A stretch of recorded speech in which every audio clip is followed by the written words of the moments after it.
I nodded when the lawyer slid the papers across the table. My son-in-law sat right beside my wife. She didn't know I'd been watching them for 3 weeks. Let me back up. My name is Russell. I'm 62 years old. I spent 31 years building a civil engineering consulting firm in Columbus, Ohio. The kind of work where you show up at 5:30 in the morning and you don't leave until the job is done. I'm not someone who talks about his feelings at the dinner table. I'm not someone who cries at movies.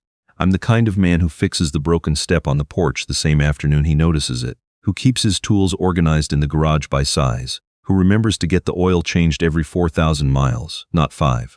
My ex-wife used to say I was more married to my routine than to her. Maybe she had a point. Her name was Suzanne. We met when we were both 28 at a conference in Cincinnati. She was in commercial real estate. Smart, funny, the kind of woman who could walk into any room and immediately know who the most important person in it was. I fell hard. We got married 11 months later, moved into a house in Westerville, and 9 months after that our daughter was born. We named her Lily. Wait, no. We named her Paige.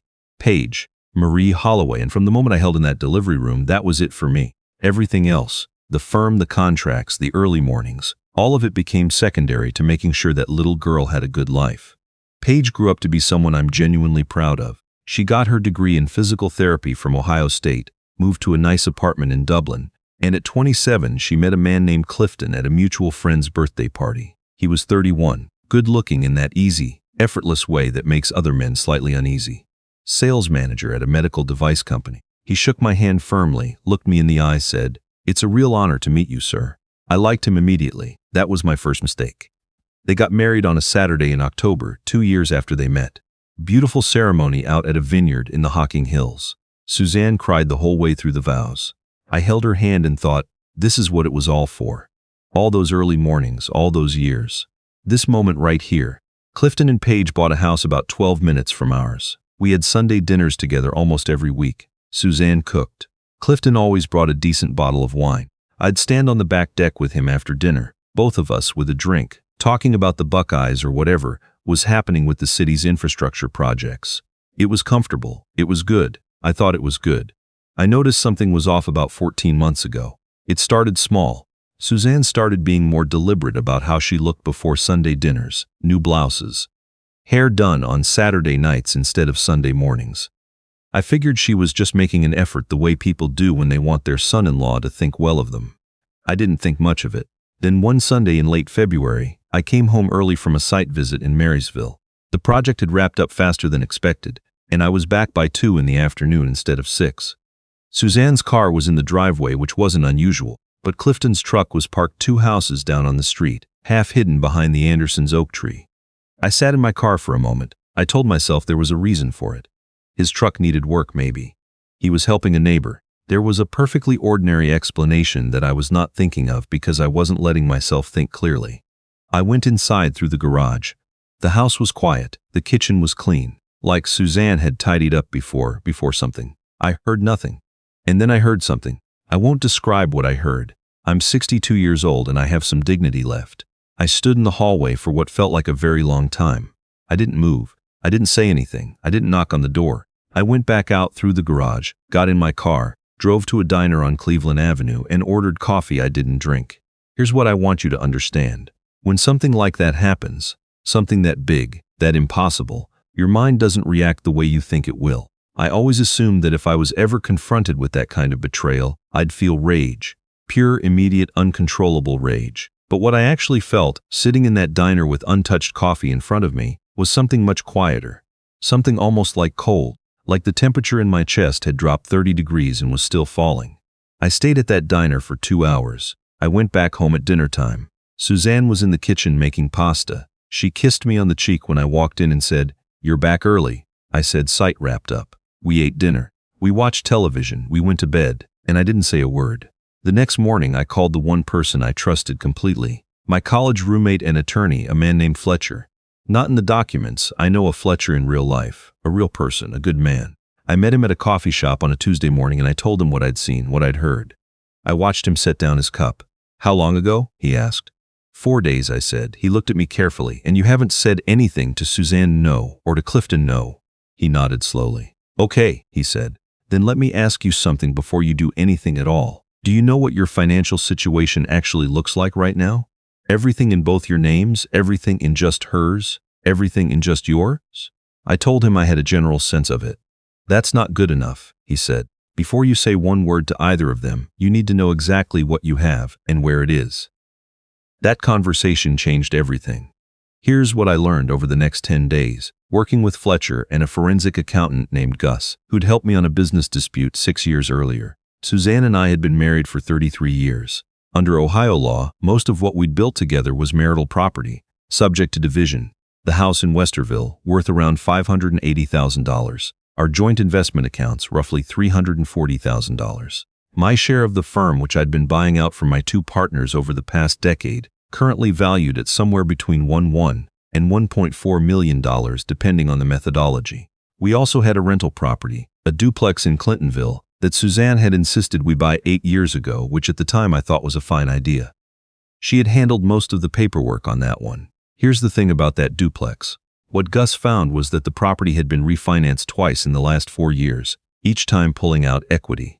Between the two refinances, Suzanne had taken out $190,000 against the property. The duplex, which we'd paid off almost entirely, now had a $195,000 mortgage on it again. The rental income covered barely 60% of the new monthly payment. I asked Gus where the money went. He looked at me over his glasses. You sure you want to know? Yes. He showed me a joint account I didn't know existed, opened 3 years ago, with Suzanne's name and a second name I recognized, Clifton's. I sat with that information for a long time. I want to say something here because I know what some people are thinking. They're thinking, why didn't you confront her immediately? Why didn't you call your daughter? Why didn't you show up and, make a scene? Here's the honest answer. I was thinking about Paige. I was thinking about what this information was going to do to my daughter. And I understood, in a way I couldn't have articulated out loud, that how I handled the next several weeks would determine whether Paige came out of this with a father she could count on or a mess she had to clean up. I chose to be the kind of father she could count on. So I went home. I kept going to work. I had Sunday dinner with my wife and my son-in-law. I passed the bread. I complimented the wine Clifton brought. I asked him about his sales numbers. He answered with that easy grin of his. And I sat there, and I listened, and I thought about the joint account, and the $190,000, and the October wedding where I'd held Suzanne's hand.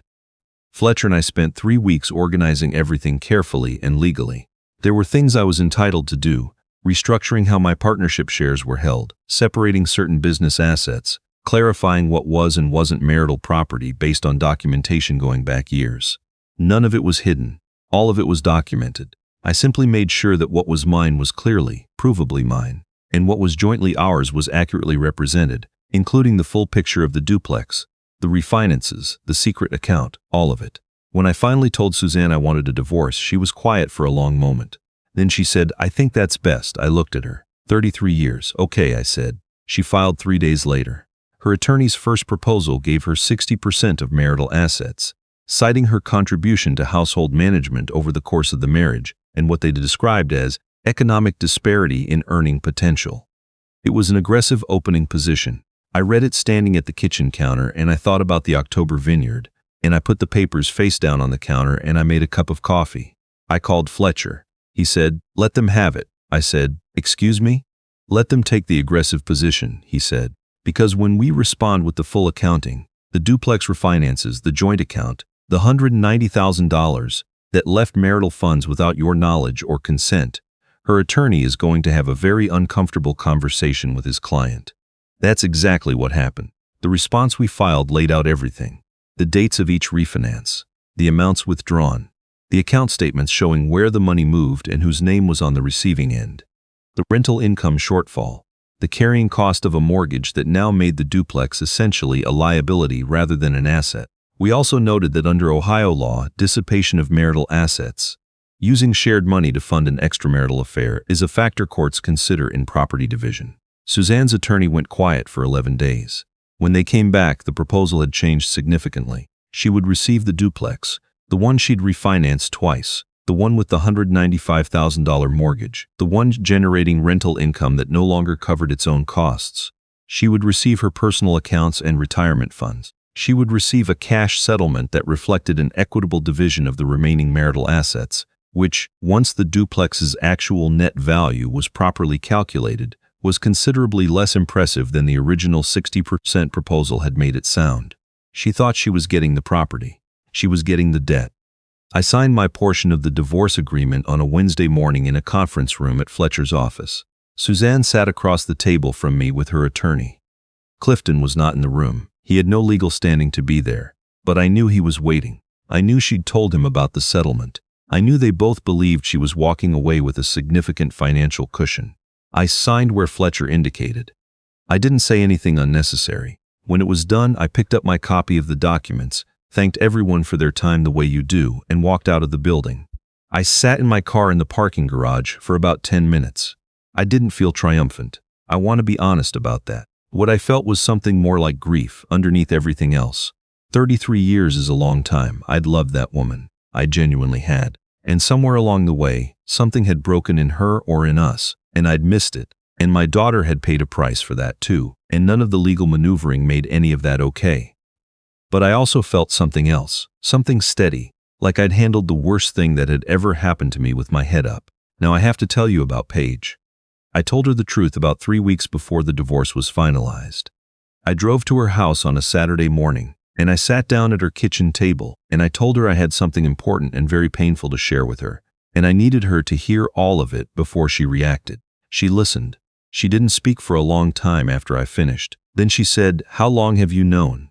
"About 3 months," I said. "Why didn't you tell me sooner?" I'd thought about how to answer this question for weeks, because I needed to make sure you had a father who had his situation under control before I added this to your life, I said. I didn't want to fall apart in front of you. I didn't want you to have to take care of me. She was quiet again. Then she started crying. Not dramatically. Paige has always been like me that way, quiet when she's most hurt. She cried in a way that was almost noiseless, just tears running down her face while she stared at the table. I reached across and put my hand over hers. "I'm so sorry, baby," I said. "I am so sorry this happened to you." Because that's the thing people didn't fully understand about this situation.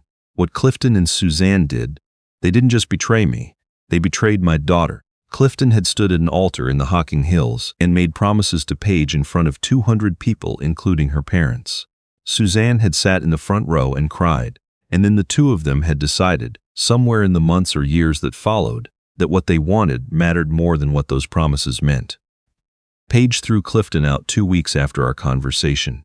I won't go into the details because those are hers to keep, but I'll tell you that she called me the night she did it, and I drove over, and we sat on her back porch for 3 hours in the cold and just talked. About her grandmother, who Paige had been close to.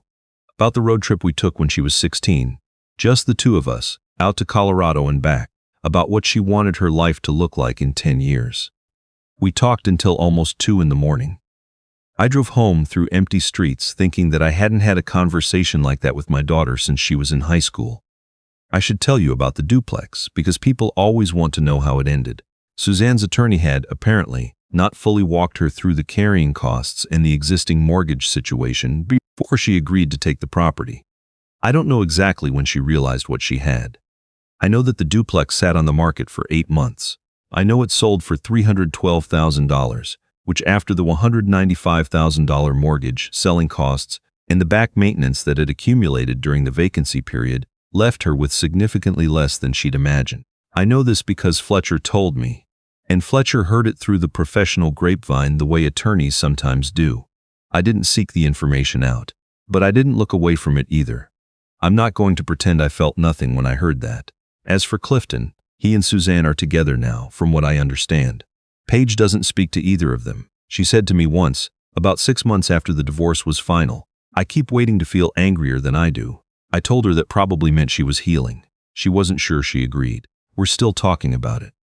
Here's what I want to say to anyone listening to this, because I know some of you are going through something similar. When you're in the middle of it, when you're sitting in a diner on Cleveland Avenue with cold coffee and the sound of what you just heard still echoing in your head, it feels like your whole life just ended. Like everything you built and believed in and worked for has been made worthless. And I won't lie to you and tell you that feeling goes away quickly, because it doesn't. It stays with you for a long time. But here's what I've learned in the 18 months since that afternoon. The life you thought you had wasn't taken from you. You thought you knew what your life was. Turns out you were wrong about some significant parts of it, and that's devastating. But it also means the life you're building now, the one you're building with accurate information, with clear eyes, with people who are actually who they say they are, that life is more real. It has better foundations. I know that sounds like something you'd stitch on a pillow, and I don't care. It's true. I still live in Westerville. I still run the firm, though I've brought on a younger partner this year, a woman named Reed who's sharper than I was at her age and not afraid to tell me when I'm wrong. I have dinner with Paige every Sunday now. Sometimes she comes to me, sometimes I go to her.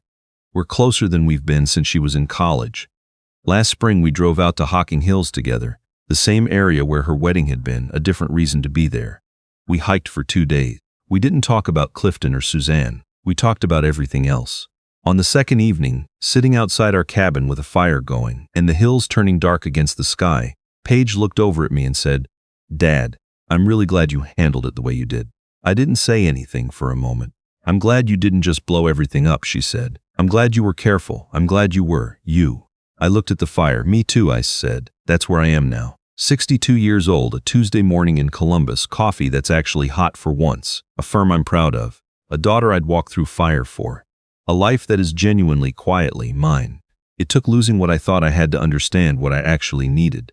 I wouldn't wish the road on anyone, but I'm not sorry about where I ended up.